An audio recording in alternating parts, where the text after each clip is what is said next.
前些日子我发了一个纳豆猪肉泡菜锅，特别受欢迎。今天我做的是无水鸡肉锅，同样是操作简单，非常好吃。嫩豆腐切成大块，如果用冻过的老豆腐也可以。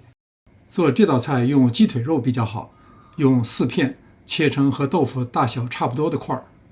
接下来大碗调汁，2勺白味噌酱，红味噌酱就适当少放，半杯清酒，这就当水了。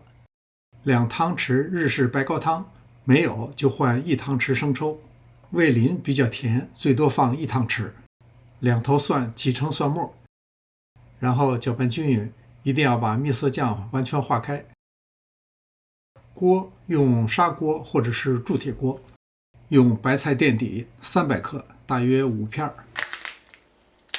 用手把菜帮部分撕碎，菜叶先留着，最好是横着掰断，那样白菜的筋会露出来。撕掉这些筋，白菜的口感会非常嫩。白菜叶铺在上层，接着再平铺一层豆腐，然后把鸡腿肉均匀地覆盖在豆腐上。这样码放的目的既能够使鸡肉的香味向下释放，又不会因为煮的时间过长而变老。料汁要慢慢倒，争取让所有的鸡肉都能够接触到料汁。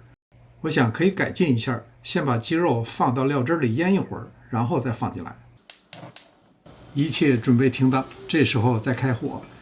和上次做的纳豆猪肉泡菜锅一样，不需要什么烹饪技巧，您就按照我这个方法做，味道一定差不了。小火煮20分钟，煮10几分钟尝一下味道，适当加盐。出锅前撒点葱花和小米辣，或者用辣椒油代替小米辣。这又是一道既省事儿又没有多少技术含量，但是风味极佳的美食，您不妨试一试。感谢您的观看，临走前别忘了点赞订阅。